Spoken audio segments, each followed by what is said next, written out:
Addressing the co-occurring epidemic of substance misuse and suicide is of paramount importance due to several compelling reasons. Substance misuse and suicide are both major public health issues with significant impacts on individuals, families, and communities. So combining efforts to address these epidemics can lead to more effective interventions and better outcomes for those affected. Also, because of the shared risk factors, substance misuse and suicide often share common risk factors such as mental health disorders, depression, anxiety, and PTSD. Also, trauma and social isolation and adverse childhood experiences. By addressing these shared risk factors, we can potentially prevent both substance misuse and suicidal behavior. We have partnered with the Suicide Prevention Resource Center to collaborate in our efforts because we believe integrating interventions and support services can help break the cycle of addiction and suicidal ideation, leading to healthier and more resilient communities.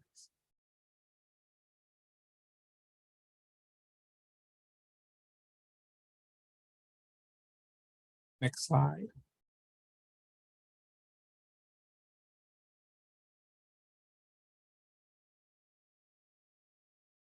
Your primary communication method for today will be the chat box.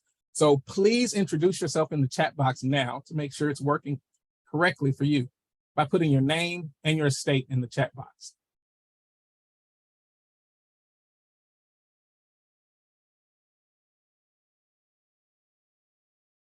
Okay. Tennessee in the house, New Mexico, Nevada, New Hampshire. We have a really diverse group here today. Hawaii, Alaska, California, Michigan. Continue to let that flow so that we know that your chat works. And we are happy to have you here today from wherever you are joining us. Ladies and gentlemen, and esteemed participants, it is with great pleasure and enthusiasm that I introduce to you our esteemed facilitator for this workshop, the remarkable Jana Boocock. Jana Boocock brings a wealth of expertise and passion to her role as a senior prevention specialist on the Suicide Prevention Resource Center project. With a dedicated focus on making a positive impact in communities, Jana has been at the forefront of managing the implementation of vital suicide and substance use prevention programs in various South Dakota communities. A testament to her commitment to personal and professional growth, Jana attained her Master's of Social Work degree from the prestigious Arizona State University in 2021. This academic achievement serves as the foundation for her remarkable career, empowering her with the necessary knowledge and skills to make a difference in the lives of those that she serves. But it doesn't end there. Jana's impressive qualifications go beyond her academic accomplishments. As a certified addictions counselor and certified prevention specialist, she has proven herself to be a true expert in her field, equipped with specialized insights and strategies to address complex challenges related to addiction and suicide prevention. Jana's dedication and diverse experience extends beyond her work on the SPRC project, having worked with both youth and adults facing behavioral health disorders within the community. She has shown immense empathy, understanding, and patience in supporting individuals on their paths to recovery and well-being. As our facilitator for this workshop, Jana Boocock is not merely an accomplished professional, but also a beacon of hope and inspiration. Her passion for making a positive impact, coupled with her exceptional knowledge and practical expertise, promises to elevate our collective understanding and empower us to make a meaningful difference in our own communities. Let us wholeheartedly welcome Jana Boocock as we embark on this enlightening journey under her expert guidance. Her presence here today is a testament to the possibilities that arise when commitment meets compassion. And we truly are honored to have her leading us in this collaborative endeavor. Without further ado, I give you Jana Boocock. Thank you, Derrick. That was so impressive. I'm not quite sure how to follow that up, but thank you. And I'm just a normal person with some maybe specialized expertise, but I learn from everybody else. So please, I'm here not only to share with you ideas and information, but to learn from you as well. So I'm looking forward to hearing from you all as well. And I love to see all the vast participation we have today across the nation. I didn't see any fellow South Dakotans. I did see some other Midwesterners though, so I'm excited to see you all. If you are from South Dakota, give me a special hello and shout out in the chat, and maybe you'll hear a little bit more of my accent as we move forward. Oh, we do have a South Dakotan in the house. All right, I'm excited now. Well, I was excited before too, but I love seeing it. So as Derrick mentioned, I work for the Suicide Prevention Resource Center. For those that aren't familiar with the Suicide Prevention Resource Center, we are the only federally funded technical assistance center for suicide prevention. So with that, we are funded by SAMHSA, and so the views, opinions, and content expressed in this product do not necessarily reflect the views, opinions, or policies of CMHS, SAMHSA, or HHS. Briefly, our land acknowledgement. We do acknowledge that the land that now makes up the United States of America was the traditional home, hunting ground, trade exchange point, and migration route of more than 574 American Indian and Alaska Native federally recognized tribes, and many more tribal nations that are not federally recognized or no longer exist. We recognize the cruel legacy of slavery and colonialism in our nation and acknowledge the people whose labor was exploited for generations to help establish the economy of the United States. We honor the Indigenous, enslaved, and immigrant people's resilience, labor, and stewardship of the land, and commit to creating a future founded on respect, justice, and inclusion for all people as we work to heal the deepest generational wounds. So today we're going to be talking about specifically suicide and substance use prevention. And so suicide and substance misuse prevention overlap in many ways, which means prevention efforts can benefit and stretch your shared resources by coordinating and collaborating across both fields. However, identifying how and where to collaborate can sometimes be challenging, not only on the community level, but also on that kind of state or territorial level. So in terms of terminology, funding, priorities, infrastructure, and approaches, these all might differ. So our objectives for today, we want to create that common understanding of substance use and suicide prevention. So having that shared language, we're going to talk about the relationship between substance use and suicide.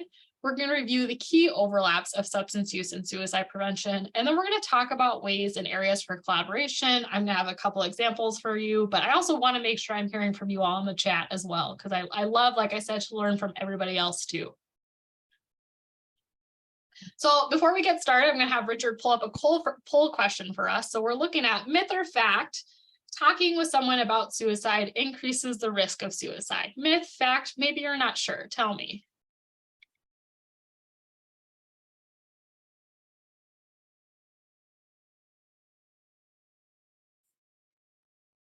Lots of myths coming in. Thank you. Couple of facts, couple not sure. That's okay, right? We're all here to learn. Let's make sure that we're all like embracing this learning environment. All right. We have a little over half. Can we get a few more people to kind of let us know what you think? Is that myth, fact, talking with someone about suicide increases the risk of suicide? What do you think? Got a couple myths in the chat as well. All right, let's go ahead and share those results, Richard. All right, so we have 95% of you said myth. We had 3% say fact and 2% say unsure. So it is myth. The fact is that actually, when you talk to somebody about suicide, it typically decreases their risk because it really opens up that conversation to talk about suicide. It makes them feel like you're trusted and somebody that they can reach out to for help. So thank you so much for sharing that. And thank you guys for sharing and learning with us as we kind of move forward. So historically, substance misuse prevention refers to the prevention of any substance misuse or preventing the onset of regular substance misuse. When we talk about kind of substance misuse prevention from like a federal and kind of state perspective, it kind of started with the Partnership for Success grants, or the SPIF grants, right, that came out initially to help states draft that strategic plan to address substance use within their states or territories. And a lot of states strategically were targeting underage alcohol use. And so a lot of those efforts early on were focusing on preventing underage drinking among youth. But efforts of prevention can also include illicit drug misuse. I'm sure a lot of us are probably seeing an increase in youth cannabis use, but also other age groups. My favorite teacher for my undergraduate degree, and I have to share, I have an undergraduate degree in addiction and prevention studies. And so I did get some really great specialized education for prevention as well. But she always said prevention is womb to tomb. While we focus on our youth, right, because they're investing in our future and we're investing in our future, we do need to also focus our efforts and make sure we're focusing across the lifespan as well. So preventing opioid overdose has also really grown in recent years and as part of substance misuse prevention, but it is often addressed separately. And so there's not a lot of cohesion sometimes between kind of our substance misuse prevention among youth versus like opioid kind of prevention. And really that's kind of driven by the federal dollars, right? Our state opioid response grants are targeting opioid treatment and prevention. And then we have our PFS, we're using our block grant dollars potentially. Maybe you guys are drug-free coalition grantees, so kind of varying different funding streams, and we try to kind of have to puzzle piece those all together sometimes. But I will share that youth substance misuse prevention and opioid overdose prevention both offer great opportunities to collaborate with suicide prevention initiatives. So suicide prevention refers to the prevention of suicide attempts and deaths. And sometimes people get a little confused, right, with suicide prevention because it's preventing people a lot of times from taking their life. And so they have a little bit of struggle with that, of looking at that as prevention. Suicide prevention, though, includes upstream prevention efforts to prevent the onset of suicidal thoughts and risk factors, as well as early identification and support for those at risk. We also have our crisis response and follow-up with those who attempt suicide. And then we have post-vention efforts that we've used to respond after a death by suicide to support those who are left behind, because those individuals are at higher risk of suicide due to the suicide loss of a loved one. Suicide prevention is done across the lifespan, although federally, state and local efforts have, again, predominantly focused on youth and young adults. Again, that's really kind of federally driven by the grants that we have out there. Some of you might be familiar with the Garrett Lee Smith grant, which is focused on youth 10 to 24. But we also have the National Strategy for Suicide Prevention grant, which is focused on adults 25 and up. Suicide is a complex health outcome that is influenced by many factors, many of which also impact risk for substance misuse, and substance misuse itself is a risk factor for suicide. Therefore, collaboration within substance misuse prevention efforts is critical for suicide prevention initiatives. So there is some substantial evidence that links alcohol and drug use with suicide risk. For example, people with a substance use disorder are at higher risk generally for suicide than, and that risk is even greater among people with co-occurring mental health and substance use disorders. In addition, studies of suicide and substance misuse prevention reveal that shared risk and protective factors such as ACEs, or adverse childhood experiences, and social connectedness. So the rise in tragic deaths from overdose, suicide, and alcohol-related diseases and the interconnectedness of these issues make that link between substance misuse and suicide as an area of increasing importance for collaboration. To kind of further demonstrate the relationship between substance use and suicide, and I promise I don't have a lot of data to share with you, but I did just want to highlight a few things. So this graph specifically depicts suicide rates by sex. So from 2011 to 2020, the total age-adjusted suicide death rate increased from 12.3 to 13.5 per 100,000 people. And over that same period of time, the rate increased from 20 to 22 per 100,000 for males. And among females, the rate increased from 5.2 to in 2011 to 5.5 in 2020. This graph depicts suicide and homicide rates from 2011 to 2020. So suicides have consistently outnumbered homicides, and historically the homicide rate has not consistently shown the upward trend that we see with the suicide rate. So just sharing this to say that suicide rates have been increasing across the nation consistently. This pie chart specifically illustrates the means of suicide deaths by various methods. So you'll see that poisonings accounted for 12% of suicide deaths in 2020, and then the accompanying bar graph illustrates the contribution of various substances to poisoning suicides. So as this graph shows, anesthetics and narcotics account for nearly 60% of poisoning deaths. So again, where that kind of intersection between suicide and substance misuse prevention can happen. This graph comes from the CDC vital statistics or signs. And so suicide rises, the suicide rising across the US and depicts factors contributing to suicide among those with and without mental health conditions. I will add a caveat that substance use disorders did not get included as a mental health condition in this data specifically, but what you'll see is that depicted on the graphic, within 28% of deaths by suicide, problematic substance use was identified as a contributing factor. And it's important to note that persons who died by suicide may have had multiple circumstances. So data on mental health conditions and other factors are from coroner and medical examiner reports, as well as law enforcement reports. And it's possible that a mental health condition or other circumstances was maybe not known or not present or diagnosed at the time. Derrick, I do see that we have a hand raised. I didn't know if we wanted to save questions for the end or how you wanted to handle that.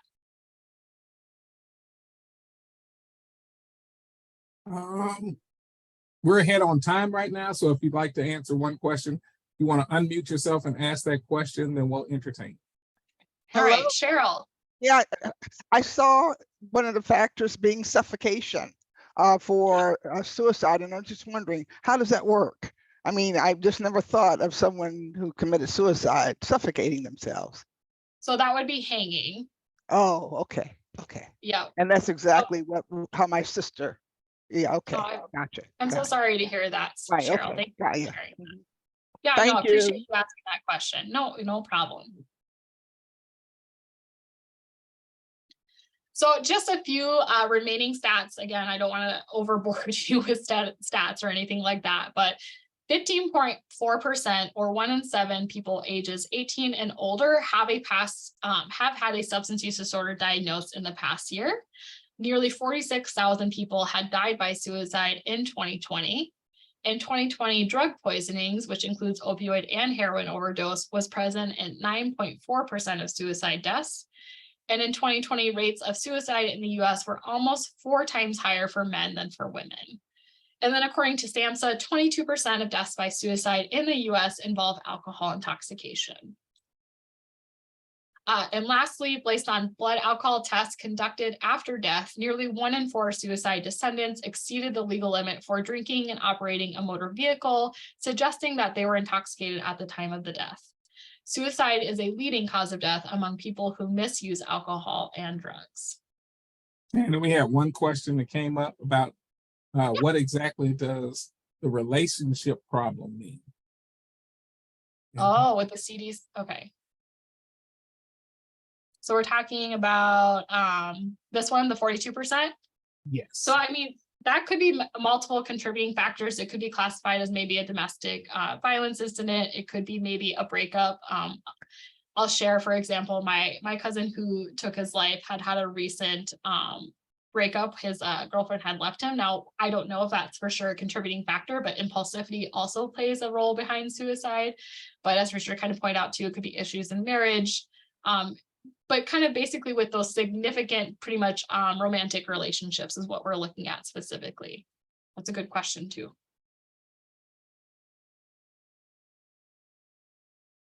So hopefully I answered that. Before we move into talking about the intersection and where we can find that this work can really overlap, I want to hear from you all. What are some shared risk and protective factors between substance use and suicide? So these might be things that you know offhand are shared risk and protective factors. Maybe you just have ideas, but when we'll talk about risk and define risk and protective factors as well. But what are some shared risk and protective factors between substance use and suicide? Yeah, depression, mental health disorders, right? Absolutely. Thank you. Poverty, yep. Family dynamics can play a role.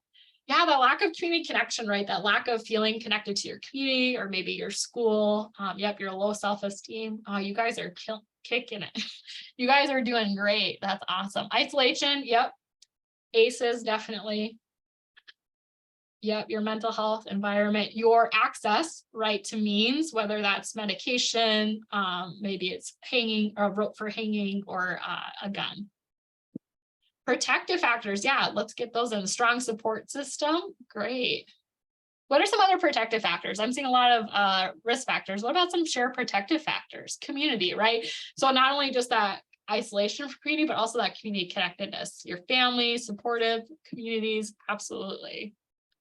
Trusted adult, thank you for sharing that one. Yep, healthy coping skills, perfect. Oh, you guys are doing great. Thank you so much for sharing all those.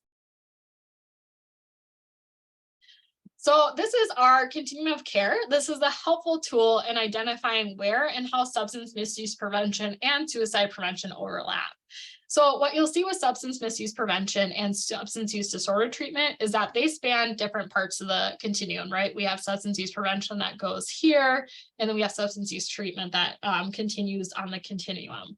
Whereas the suicide prevention field actually includes the full continuum, so depicted from promotion to prevention through treatment, aftercare, and postvention. I'm sure most of you are aware of this, but the prevention interventions are most effective when they are matched to their target population's level of risk. So prevention interventions fall into three broad categories, including universal interventions, which take the broadest approach and are designed to reach entire groups or populations. So this might be a program that you're implementing at a school, school-wide, maybe it's a community campaign, maybe it's a media campaign. Those are universal interventions, right? And then we have selective interventions, which target biological, psychological, or social risk factors that are more prominent among high-risk groups than among the wider population. So example might be that you're doing, this is one thing I'm doing locally in our community for our therapeutic foster kids that have children that, the kids have parents that have a substance use disorder. I'm going to be doing a group for those kids to talk about those things because they are at higher risk for developing a substance use disorder. And then we have indicated prevention interventions, which actually target individuals at risk or who show signs of being at risk for the disorder. So maybe they got in trouble at school, maybe they got a minor consumption or another maybe infraction related to substance use or such. So that means they're actually probably being referred to maybe a screening, maybe a brief assessment, and some type of early intervention support. I apologize if I talk a little fast. My mouth gets a little muddled and dry sometimes, so I'm going to take my sip of water and take a little break here. So both suicide prevention and substance misuse prevention operate within the socio-ecological framework. That is that prevention efforts should look at identifying ways to mitigate risk and strengthen protective factors at the individual, relationship, community, and societal level. So by taking into account these different levels of the framework, we can impact suicide and substance misuse risk. We can acknowledge the importance of not only working with individuals and families, but also addressing the context within which they live. And that has a profound impact on health outcomes as evidenced by a description of the use of social determinants of health. So we have the individual level, which is our personal attributes, our characteristics, beliefs, attitudes, and behaviors. We have our relationships, which include our families, our friends, our coworkers, maybe our close teachers, neighbors, or close associates. We have our community, which includes our hospitals or behavioral health systems, our schools, our media, our community organizations, and our faith communities.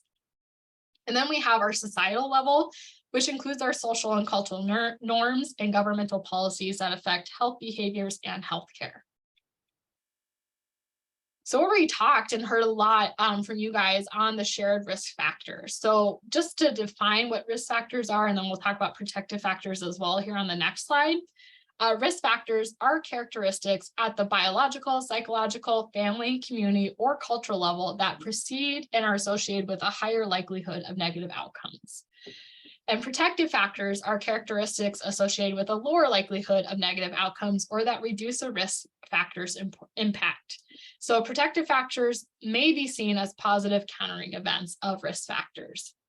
Some risk and protective factors are fixed. They don't change over time, and other risk and protective factors are considered variable and can change over time. So that might include your income level, your peer group, and adverse childhood experiences or your employment status. So on here, just to talk about some of the shared risk factors between substance use and suicide, we have access to substances, high alcohol outlet density. Sometimes I never thought about that when I was working on in prevention early on, that not only were you preventing, underage alcohol use by minimizing alcohol outlet density, you're also preventing suicide because of that. Within community, we talked about that, right? Low community connectedness, feeling like you don't belong. I come from a really small town, 500 people. I'm in a town now of 13,000, which is significantly larger for me. I know probably not for many of you, but I grew up a lot of the time not knowing or not feeling like I connected in my community because I was just different. I wasn't a farmer. I didn't belong to a ranching family. I wasn't a big hunter like a lot of my peers or anything like that. So I just didn't feel like I belonged a lot of the time. At our relationship level, we have bullying, family conflict, financial stress, social isolation, and lack of support. But then on the flip side, we have all these protective factors, right? So we have at the societal level, access to physical and mental health care. And that also talks about or refers, right, our beliefs around mental and physical and healthcare and, the ability to go get help and seek help when you need it. Availability of evidence-based treatments, reduction of access to lethal means, within the community level, that connectedness to your school and community, relationship connection to a caring adult, and then at the individual, having some conflict resolution skills, having good coping skills, which a lot of you mentioned earlier, healthy relationship skills, strong parenting skills, and a strong supportive family. So we just learned a lot about the intersection of substance misuse and suicide prevention and kind of where that overlap is. So now we're going to talk about our key areas for collaboration. But before we dive into that, I want to hear from you that what are some barriers maybe that you've encountered working to prevent substance misuse and suicide? Or maybe some barriers when trying to collaborate with substance misuse prevention or suicide prevention professionals. Stigma, absolutely. We're going to talk about that as well. Language. Language, absolutely. Yeah, having the ability to describe what it is you're feeling. Yep, and we're going to talk about that as well. Thank you for sharing that. Lack of funding. Yep. Go ahead, Derrick. Sorry. I see culture. Stigma again. Yeah, our environment that normalizes substance use. Yep.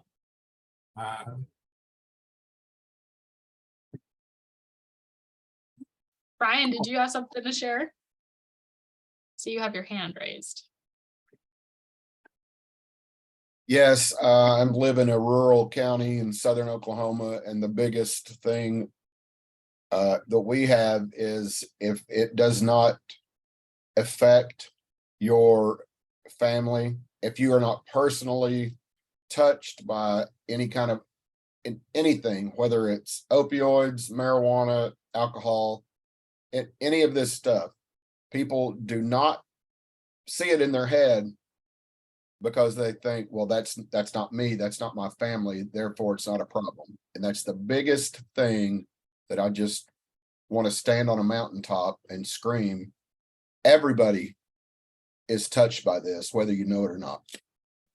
Yeah, absolutely. And that's where breaking down the stigma, talking more openly about mental health, substance use, and suicide really comes in, right? This attitude and belief, especially in small communities, because I've been there of, it's not going to happen to me or it can't happen to me. Just kind of perpetrating it and continuing that stigma. Thank you so much for sharing that, Brian. Rachel also shared the misconception that suicide is about death and ending life versus needing assistance in overcoming the overwhelming pain of the moment. Do you want to address that? Yeah, Rachel, thank you so much for sharing that. There is still I just actually did a substance use assessment the other day. And, when we do our assessments, we ask, are you having any thoughts of suicide? Have you ever attempted to take your life? And, I haven't heard it in a while because I like to feel like we're doing a good job of talking about that stigma and educating about suicide. But of course, the individual had said, I think that's the most cowardly way out. It's just so selfish. And so trying to educate in that moment, especially whether it was my place or time or not, but of that, when people are in that moment, other people see it as selfish, but the reality is that if people are thinking about suicide, they're trying to think about the burden that they can relieve of others in their life. So when you think about it, it's actually not selfish at all. They're trying to relieve that burden that they feel they're placing on others. And it's just such a huge misconception. Another interesting caveat that was added that in order to assist or lend support to someone who is suicidal, you need to be police, hospital professional, or a licensed therapist in the space between being suicidal and suicidal ideation. Wow, that's really great too, Rachel. Thank you. Yeah, I mean, it's hard, right? Because I remember after my cousin took his life, we had a lot of conversations going on of signs and symptoms. And, we had to ask the question did he show any signs and symptoms, or did we not know? Because we were, right, just normal people who didn't feel like it was our role or our place to be aware of that. And so that's why we have so many gatekeeper trainings and things like that out in the community, right, to educate these people in the community that are interacting with these individuals on everyday, ways, whether it's a teacher, an educator, maybe it's, a school janitor that kids have really great connections with. We have to take that approach of educating everybody, right? Because anybody could, as long as they're tuned into those signs and symptoms, could help prevent somebody from taking their life. It's interesting that you say that, Jana, because I remember even as a small child and at grade school level and having some issues about things that were going on, bullying.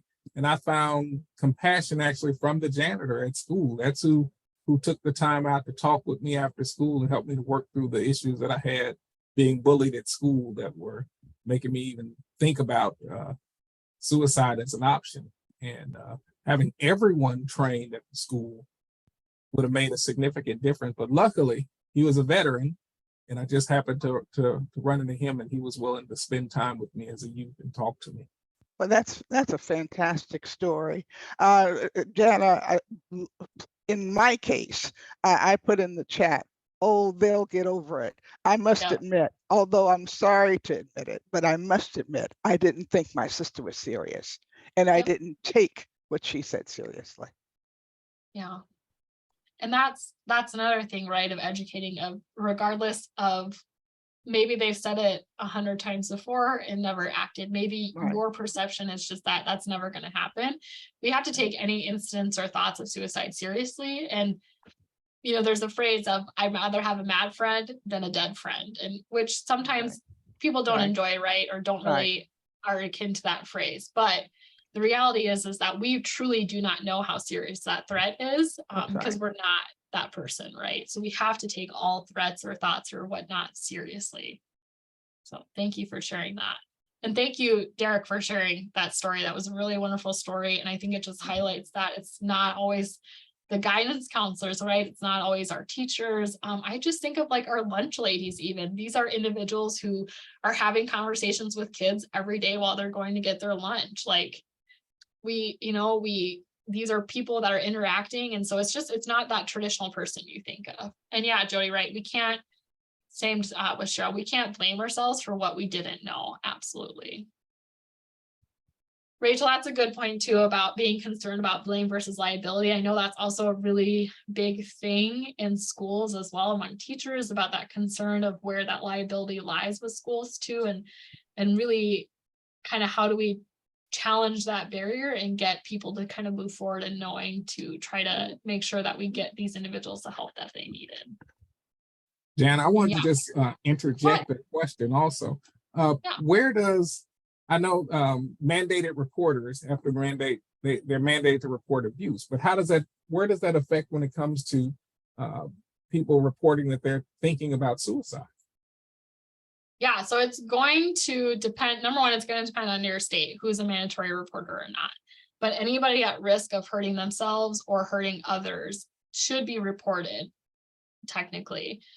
I know it feels like a gray area, right? Because if they say they've had thoughts, but they have maybe no intention or plan, and have not thought about a plan, then maybe it's a gray area. I would still always caution, I'll go on the side of caution and report that to who's necessary and get them connected or to the help that they need.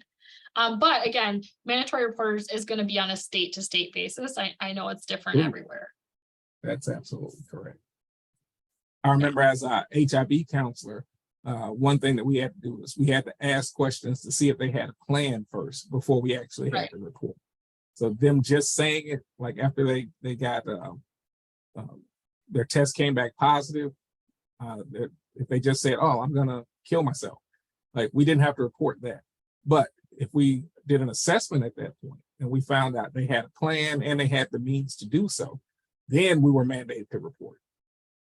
So yes, you're correct, because it varies from state to state, but it's definitely something to take into consideration when we decide whether or not it's our decision at that point to if they're going to actually follow through or not with their plan. Right. Well, and that can be so objective, right? Because it could be based off your interpretation of what they're saying, if they have a plan or not, and the means, right? And if you're going through that full assessment or those full questions,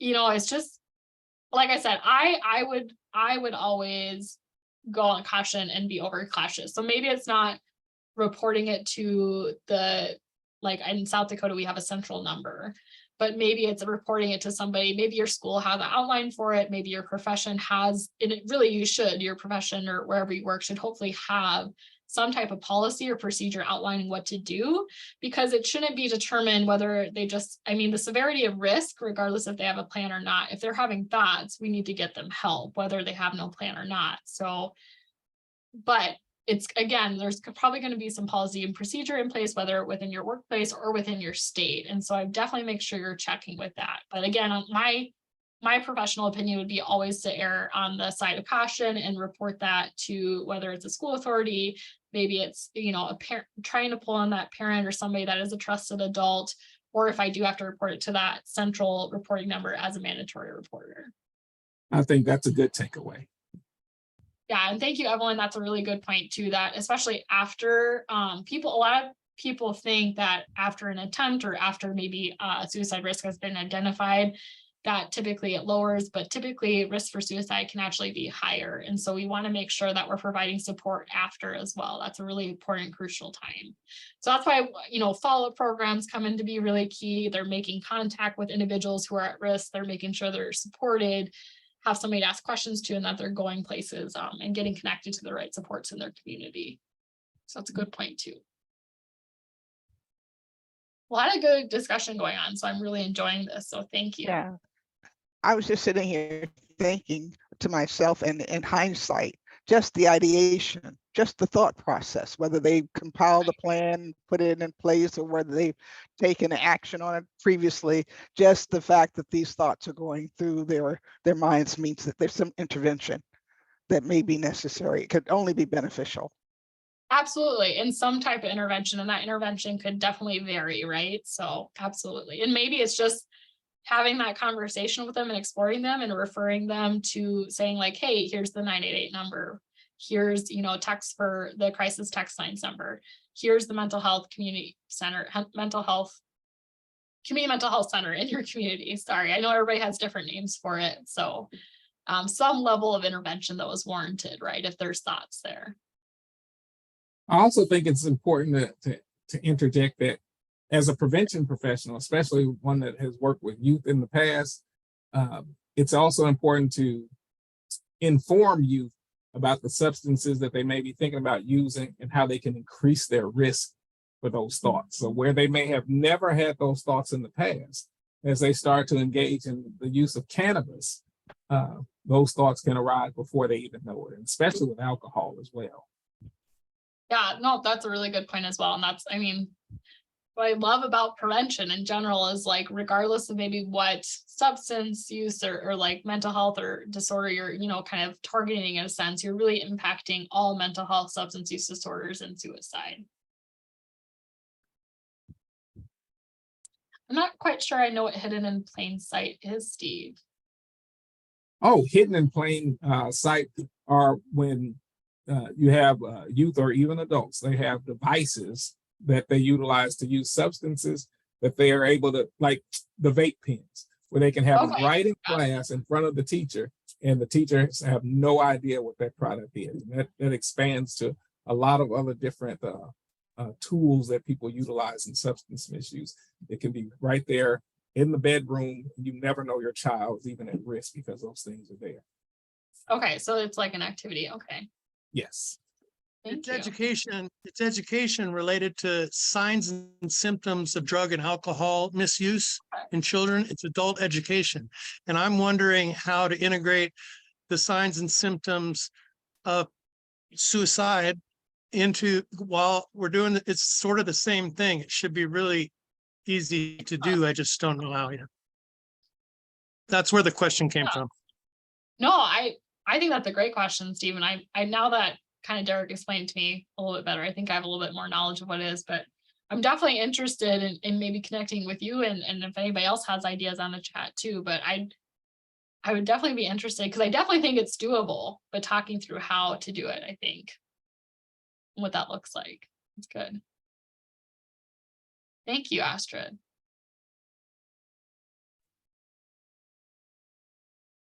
Yeah, it's good. A lot of good discussion happening.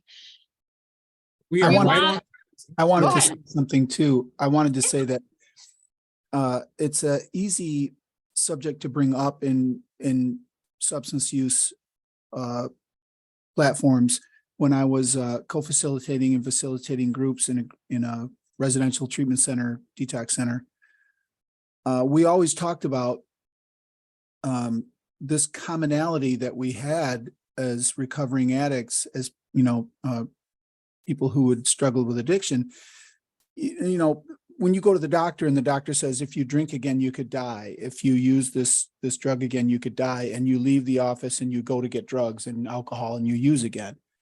That is, again, an opportunity to bring up this kind of common suicidality or, ideation that we all have. I mean, there is a underlying, it's background, right? It's under the hood, it's not necessarily a plan and an aggression towards oneself or a violence towards oneself, but it is a running theme.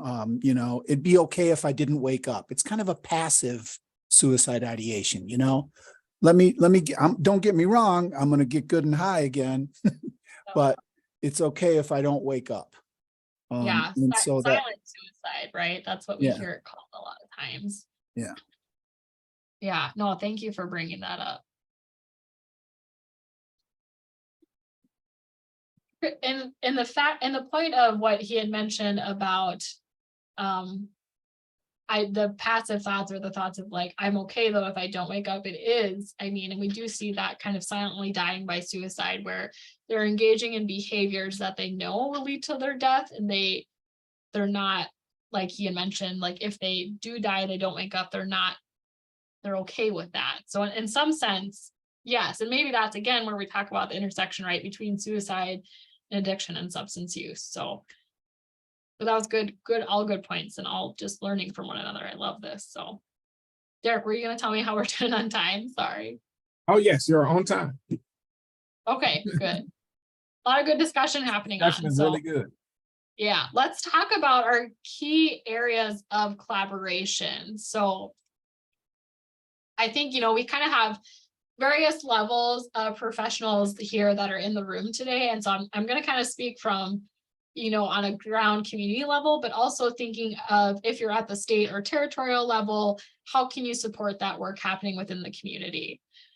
So in both substance misuse prevention and suicide prevention, we tend to talk about upstream prevention as taking place earlier in life. And it is true that childhood experiences can significantly influence lifetime suicide or substance misuse risk. So this is known as primary prevention in health promotion, and that the idea of preventing risk from developing in the first place. So even though intervening early with youth can have a powerful impact on their life trajectory, primary prevention can occur at any point in the course over the lifetime. So again, prevention, womb to tomb.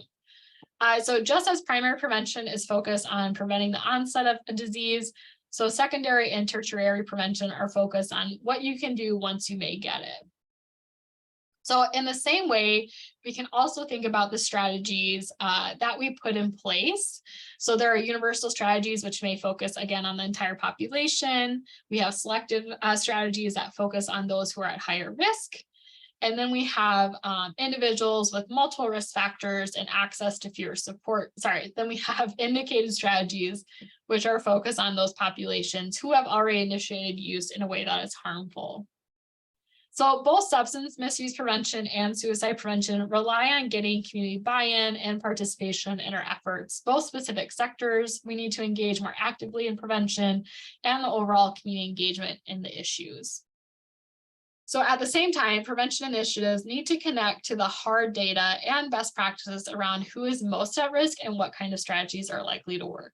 So critically, both suicide prevention and substance misuse prevention take a strategic planning approach to achieve these results. So while this process may not look identical across the two fields, both aim to ensure that prevention efforts prioritize populations most at risk, look at the risk and protective factors that can be changed, and use the best practices and what we know works in evaluating efforts to sustain what is working. So there's 5 key areas for collaboration among substance misuse and suicide prevention professionals. So we have identifying the problem, sector engagement and partnerships, planning, strategies, language, and stigma. So we're going to dive a little bit deeper into these now. So both suicide and substance misuse prevention practitioners often use a needs assessment or a strategic planning process to identify prevention priorities and to develop a strategic plan to address those priorities. So SAMHSA has a strategic prevention framework that I'm sure most of you are very familiar with. SPRC also has a strategic planning approach. It's very similar though to SAMHSA's SPIF. And you can see we have courses, free online courses as well available on that. But in this process, practitioners gather data from sources such as maybe high school-based surveys, such as Youth Risk Behavior Survey, your hospital emergency room data, your BRFIS or Behavioral Health Factor Surveillance System, the National Violent Death Reporting System, as well as collecting qualitative data via maybe interviews or focus groups. That qualitative data is just as important too, because you're hearing from people within the community as well. So an idea for collaboration here is to identify those local data sources and identify whether they are both substance misuse and suicide prevention data points. And if so, what are these and where do they overlap? So here's a few questions you might want to ask yourself or answer as you're going through this process.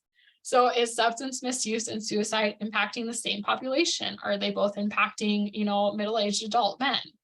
Are there specific spaces where prevention efforts can reach these populations? Is it the school? Is it our primary care providers? Maybe are engaged in, our faith communities? Can we reach them there? Are there sources or resources in place or potential partners that can support these populations? So maybe you guys have local community health clinics, just as an example for primary care providers, if we're looking at older age adults.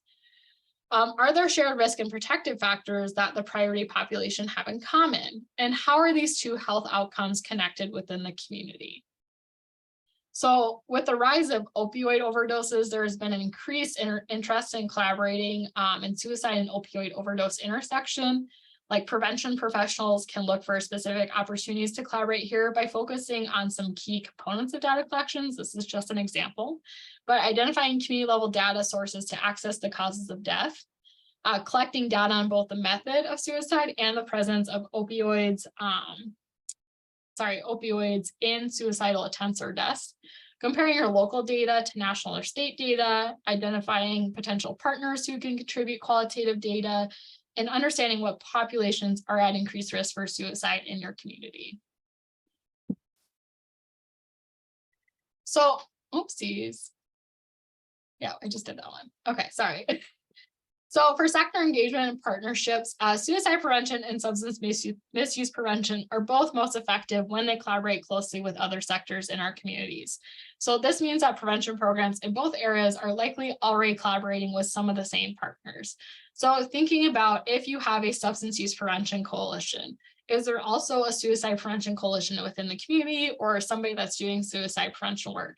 Because more than likely you are both reaching out to law enforcement, you're reaching out to educators, you're reaching out to your community mental health center, you're reaching out to other maybe community groups such as your faith communities. Maybe you're working with local Salvation Army units or your local kind of labor and job support services. Maybe your local place that provides GED education or things like that. So you guys are already probably talking to the same people.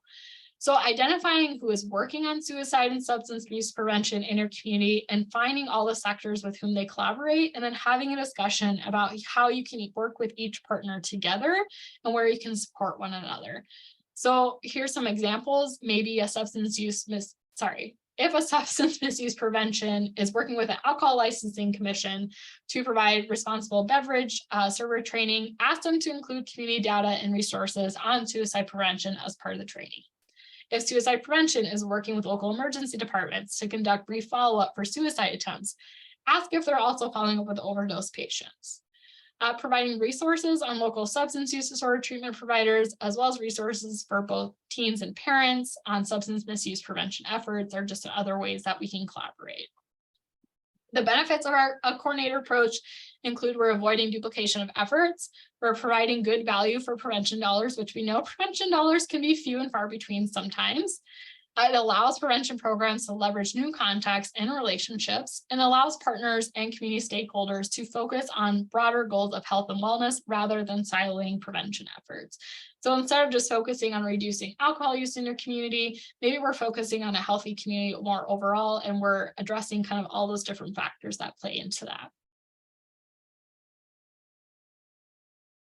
During our planning phases, substance misuse and suicide prevention efforts can strategically identify ways in which they can work together on one another's strategic plans. So during that planning phase, making sure you're reviewing maybe shared risk and protective factors. Maybe your suicide prevention coalition already has a strategic plan. Can you look at how maybe their strategies might overlap with what you're wanting to do, or maybe what risk and protective factors you're targeting? And vice versa, if you're suicide prevention and you're working on your strategic plan and they already have one, maybe looking at that and seeing how you can weave those efforts together. And same again with funding, if you can kind of combine funding streams, support, making those initiatives broader as well. So, and then there are key areas in which suicide and substance misuse prevention can collaborate when it comes to strategies. Here's some examples. So many schools implement evidence-based curriculum that have health-related outcomes, such as reducing substance misuse and addressing factors related to suicide prevention, such as increased emotional well-being. So Good Behavior Game would be an example. It's an evidence-based program that focuses on building the social emotional coping skills of young children. And studies show that by supporting young children in developing these types of skills, it decreases their likelihood of substance use and suicide later in life, while also enhancing other positive outcomes. Positive Action is another program approach that's comprehensive and focuses not just on classroom-based instruction, but also the overall climate within a school. I'm currently doing Second Step with our Boys and Girls Club here locally. And so it's talking about community connectedness, creating your community, how we interact in community. So I know that that's also working on providing skills and connecting those kids to the community and creating that and addressing that protective factor. Research shows that greater alcohol availability is associated with increased alcohol-related suicides, and addressing alcohol availability and increasing social connectedness can reduce alcohol-related suicide. So similarly, in substance misuse prevention, we know that limiting access to alcohol also reduces social norms of alcohol use, which is associated with a decrease in underage drinking. So we know that both suicide and substance misuse professionals can have an interest in reducing alcohol outlet density. So that's another area where we can work together on. And another important consideration in identifying areas of collaboration are when working with populations who may be at increased risk for suicide or substance misuse. These should be determined based on local data and the local population's needs. So in addition to areas of collaboration, and we've talked and we've heard this a lot throughout our conversations already today, but language and stigma are also important in addressing substance misuse and suicide prevention. So the language we as practitioners use is important to reducing stigma, and the nuances of using the best terms and language in these two fields is important, but also changes frequently, right? So important commonality, however, though, is that we're always using person first language. So for suicide prevention, we're talking about somebody that's dying by suicide, and then for substance use disorder, somebody living with a substance use disorder. For suicide prevention, we also see, we want to kind of avoid referencing suicide as inevitable, normal, or glamorous way to deal with distress. I do have a couple resources for you that Lori just dropped in the chat for me. Thank you. The framework for successful messaging was developed by the National Action Alliance, which is partners with the SPRC, and it's a research-based resource that outlines 4 critical issues to consider when messaging to the public about suicide. We do know that messaging to the public about suicide is very important also in preventing suicide, so making sure you're educated on best practices is really important. And then we have Words Matter, which is developed by SAMHSA's Center for Application of Prevention Technologies, or formerly known as CAPT. Some of you may know that CAPT is no more, but we have the Substance Use Prevention Technology Transfers. No, what is it? Not Technology Transfer Center. Somebody knows it, but we also have our PTTCs, right? Our Prevention Technology Transfer Centers, and then the larger TA center that's focusing on block grants that I can't think of their fancy initials. We call it SPTAC at my group. I can't remember what it stands for. But anyways, this one informs about the impact of stigma surrounding substance use and substance use disorders, as well as tips for avoiding stigmatizing language. Great question, Brianna. Derrick, are you able to offer the resources after the meeting? Without a doubt. All the resources that are included here, including the slide that will be sent to everyone in about a week after this presentation. So everyone will have access to this information. All right, thank you for verifying that. And the answer to that question that you asked is the Strategic Prevention Technical Assistance Center. Thank you. See, SPTAC. That's, I don't know about you guys at the PTTCs, which I'm guessing is true, but we love our acronyms. So we're always just like SPTAC. I don't even have to remember what it stands for because I just know it's the SPTAC. Thank you so much. And I put a link for it in the chat for everyone as well. All right, thank you. Appreciate it. My pleasure. Derrick is always coming in and saving the day. So some key action steps now for substance misuse prevention and substance misuse and suicide prevention professionals. See, it's getting late in the afternoon, folks. I don't know about you, but so learn who is responsible for suicide prevention within your community. Familiarize yourselves with suicide prevention plans, strategies, and programs. Identifying public health goals you have in common. Leverage and or collaborate each other's strengths and ask their partner plan and implement cross-training on the link between the two. And use process and outcome data to evaluate and make the case. Likewise, key action steps to take away from today for suicide prevention professionals are learning who is responsible for substance misuse prevention, familiarizing yourself with substance misuse prevention plans, strategies, and programs, maybe especially the ones that have implications for suicide and in the mental health.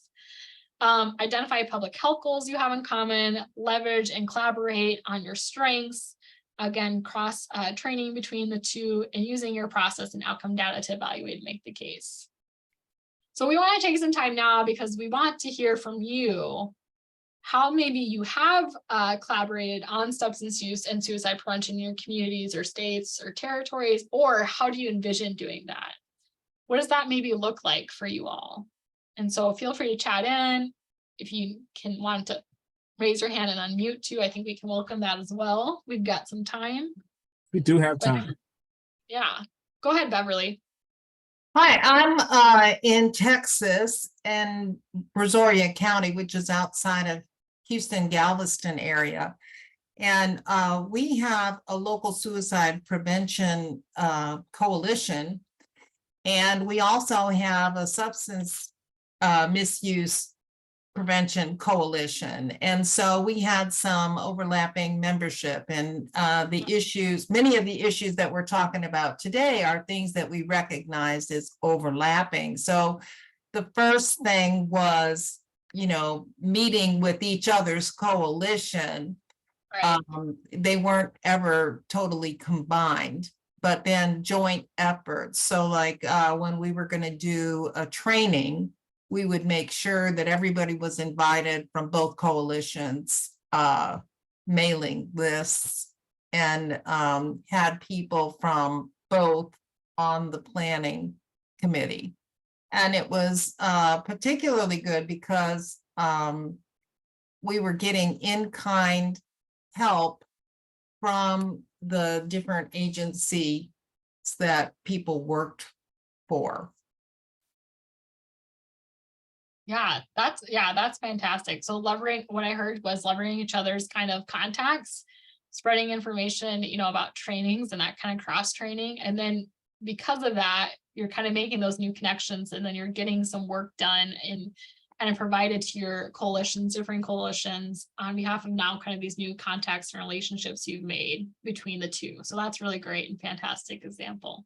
And I think the other thing was that the networking in the coalition meetings helped people understand the other's expertise, so that when one of our substance treatment centers had a death by suicide of somebody who was already in treatment, they asked for certain members of the suicide prevention coalition to help with their postvention efforts, following up in best practices after the death. Yeah, that's a really great example and fantastic. And I really appreciate that. One thing I always have to remind myself is it's not a competition, it's collaboration. And so looking to the people that have that knowledge and expertise and really deferring to them to come in and provide that, that's really fantastic. So I'm really happy to hear that. Again, I always have to remind myself, collaboration, not competition. Right. Yes, and I think, one of the obstacles is when people kind of see territorial silos rather than the community as a whole. Right. Yep. Absolutely. Miss Alyssa Stewart Yeah. added, we've implemented mindfulness-based curriculum and programs in schools to address our increasing depressive symptoms. Ooh, good prevention in our youth. This addresses our shared risk factor of depressive symptoms. Yeah, and provides positive coping skills, right, for kids and youth as well. So that's really great. It's interesting that you bring that up, because I just did an assessment on an individual who was sharing that they do mindfulness in their classroom, but unfortunately a parent heard about it, and then they led to thinking and addressing the school's leadership that this was Hinduism beliefs. And so there's still a lot of education, I think, that needs to go around about mindfulness and like what its benefits are and how it can impact, not just, it's not religious in per se, but anyways, I don't mean to get off topic. Kathy added that we are a member of a 2-county suicide prevention coalition that is reorganizing, as well as our immediate county's mental health coalition, who recently co-hosted adult mental health FA. Mental health first aid, yep. Mental health first aid and youth mental health first aid and public safety mental health first aid sessions. That's great, because I'm previous mental health first aid instructor. I'm not current anymore. Mental health first aid has like 10 to 15-ish minutes. It doesn't have a lot of time on substance use disorders. It does talk about substance use disorders being a mental health disorder, which I think is great. I think sometimes we separate the two so much, but I mean, for me, I like to make sure, because they're a behavioral health condition, right? But it does have a minor section, which is great. It's a great introduction. And then it would lead to a great maybe next step to further educate those same people further on substance use prevention and disorders. So really good partnership and way to collaborate there as well. Jen Flores is doing something innovative. She says she facilitates alternatives to suicide groups for adults at her local church. I love that. I think there's a huge need in our community specifically for support groups for those that attend. I think sometimes we focus a lot on survivors of suicide, which could be, you know, loved ones and family members, but we don't always maybe provide some of that same support for survivors of suicide attempts. So I really, really love that. I would love to do that in our own community. And yeah, collaboration with churches is a really great thing. I think sometimes we miss some of those individuals or thoughts, like, I mean, especially when we think about maybe older adults, that's a really great place to get a lot of those individuals. Yeah, Excellent. I agree with Jennifer that there's not enough about substance use disorders and mental health first aid. Coach Mark enlightened us that in DC, only licensed professionals are allowed to do crisis intervention. Yet, he says he suggests all providers take suicide prevention classes. Yeah, I'm glad you do. That's interesting. Actually, District of Columbia is one of my territories that's in my portfolio at SPRC that I work with. So I'm gonna have to chat with Lanata and maybe learn a little bit more about that, because I'm definitely interested in hearing more about how that works.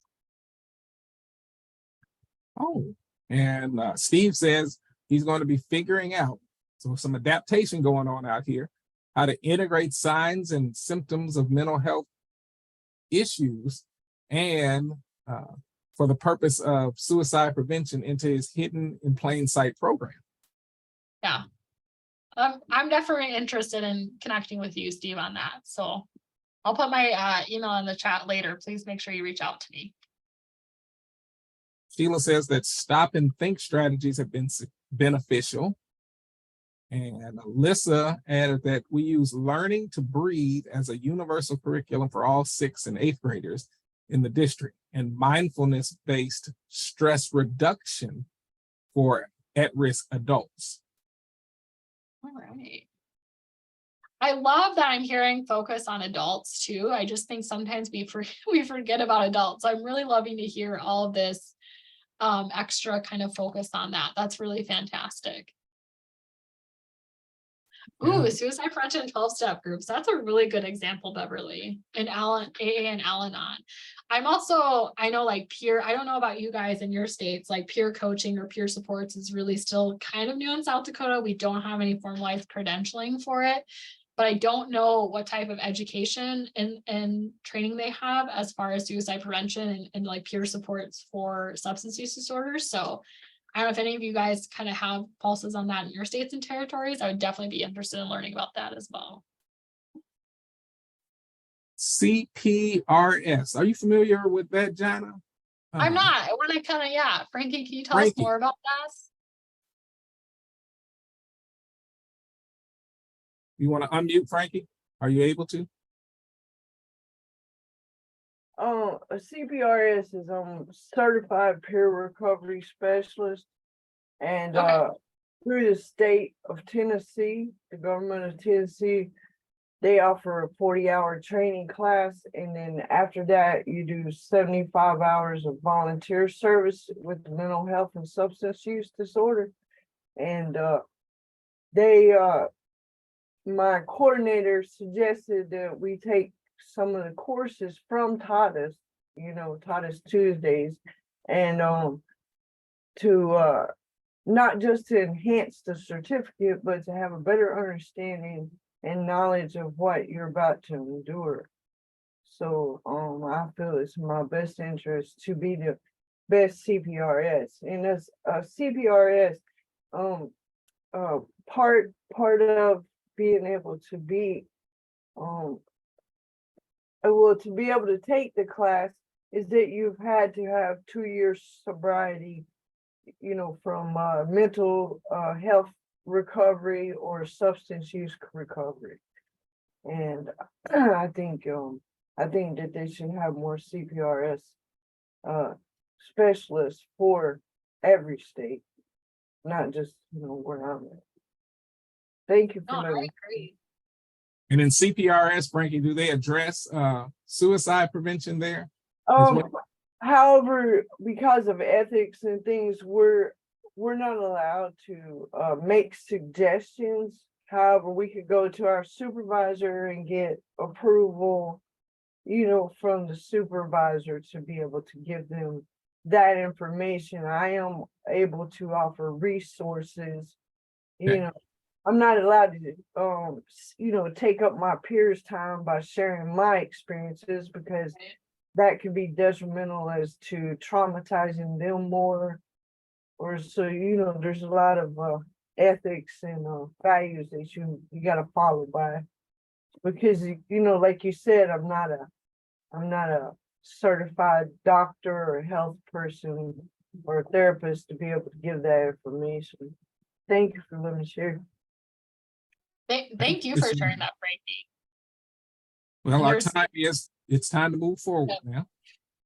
I know, but I'm just loving because you guys are all talking to me about your peer supports in your states. And so I love learning about that too. It's definitely been a tool I've been using more recently within my work at the community level. And we also, we have a certified peer specialist for mental health now too, which I think is just great. So, I mean, we have like that position hired at my community mental health center. I work part-time, but I will get back on track. I promise.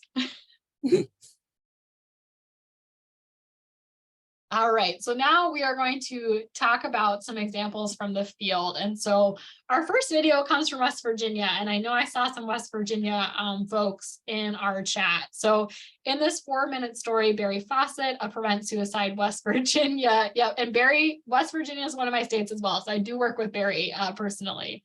But West Virginia describes a statewide initiative to integrate West Virginia's substance use and suicide prevention efforts. So while we watch the video, I want you to look out for and chat in how the team at Prevent Suicide West Virginia approach addressing both substance use and suicide prevention within their efforts. So let me go ahead and pull that up. I was just clicking on all the links you guys gave me, so thank you.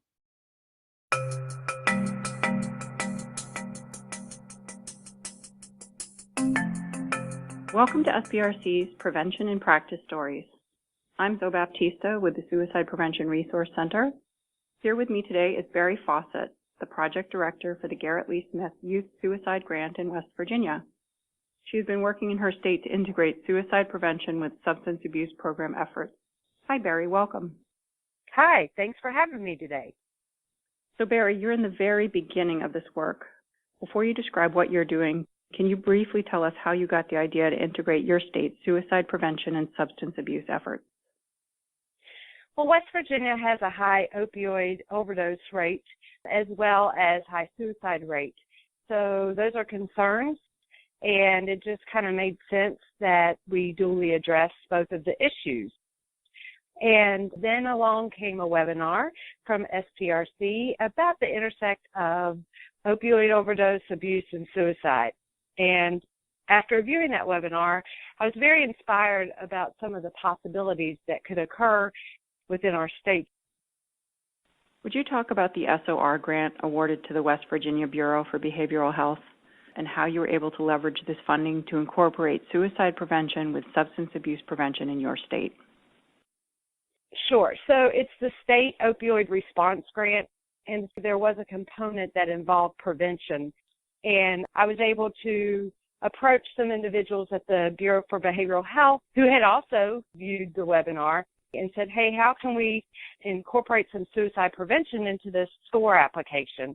And so I talked about the intersect and some of the facts regarding that. And then I kind of just wrote some brief interventions that we could do as a state. Can you describe the main pieces of the initiative? So the big component that's going to involve suicide prevention is the creation of 6 new positions that are entitled the Regional Adult Intervention Specialist. They are going to be trained to duly assess for suicidality and substance abuse. Specifically, they're going to do a big piece of intervention ensuring engagement in treatment and continuity of care. And so these individuals work with quick response teams and emergency departments to ensure rapid follow-up and linkage for suicide attempts and non-fatal overdoses. They will be housed under the lead organization for substance use within our state. However, we will have some more general oversight. We'll be responsible for their orientation and their education specific to suicide prevention. Can you describe any significant challenges and how they are being addressed? Some concern regarding substance abuse professionals is addressing suicide, which is not within what they've done previously, perhaps. So some things that I think we're going to do to alleviate some of those concerns is the rigorous and really detail-oriented orientation schedule that includes lots of educational materials. I think once anyone, clinician or not, goes through that training, there's an increased confidence and competence in providing for an intervention. We will have formalized monthly calls in which we will talk about the barriers, the challenges, concerns, so that we provide for a source of support. And then I think there's a really nice advantage to having the ability to create partnerships and share the concern and passion overall. Whether we lose an individual to suicide or we lose an individual to an overdose, they are both tragic deaths, and I would acknowledge that everyone in this state wants to prevent both. That's fascinating. Thank you so much for sharing your story about integrating suicide prevention and substance abuse efforts. For more information about suicide prevention, visit us online at sprc.org. All right, let me this back up. Okay.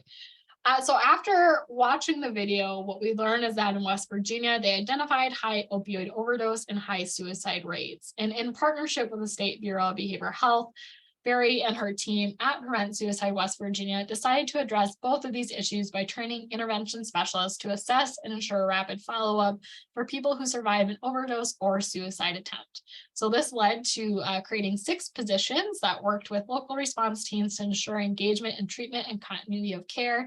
And if you saw in the chat, we actually have somebody who is in one of those positions, Audra, shared. So that's fantastic to see too, you here in practice. So thank you so much.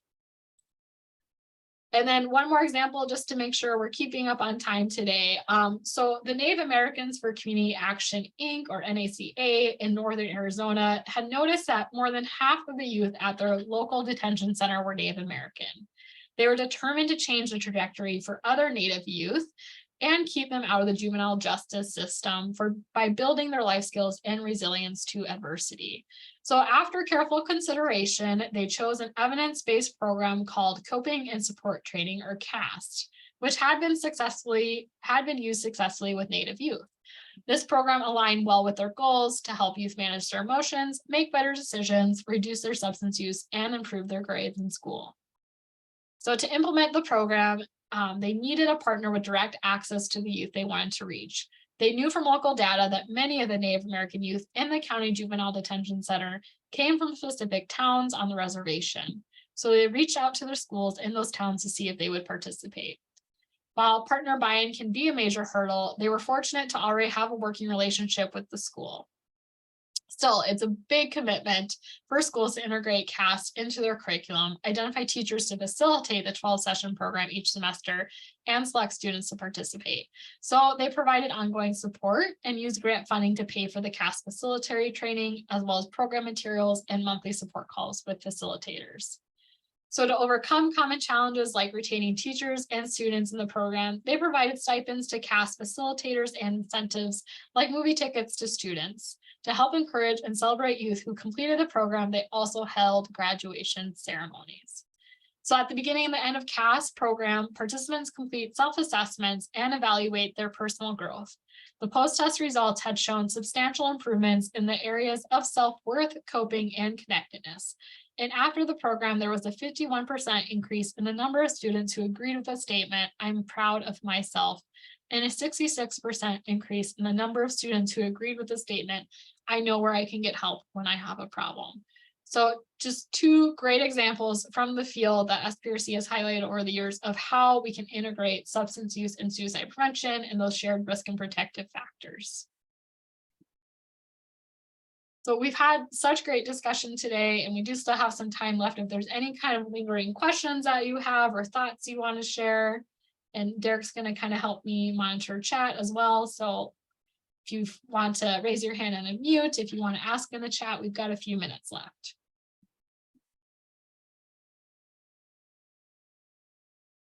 So far, this is awesome. Please do it again.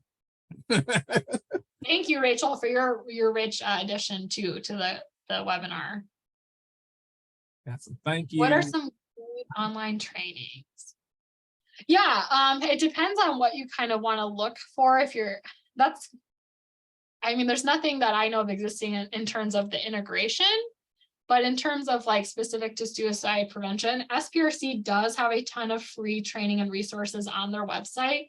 Let me pull that up quick, actually. If I can X out of here. So if you go to, sprc.org.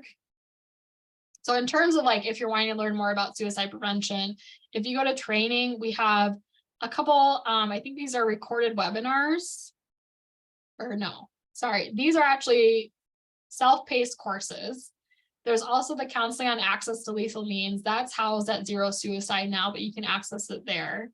We have what we call these virtual learning labs. Some of these are focused on the collegiate population because that's the grant that they were supported through, but still some good information. And then these are some recorded webinars as well. So a great area there as well. As far as, substance use prevention too, I would not forget about your PTTCs. They are just a wealth of information and resources. This is my second presentation I've done for a PTTC on this topic as well. So access to that link. Sheila Boswell will be sending that out. So I didn't realize my camera wasn't on. Sheila Boswell will be sending that out in the next day or so. She'll be sending an email with the link. So one way or another, we're going to make sure you get that link. Okay, I found it in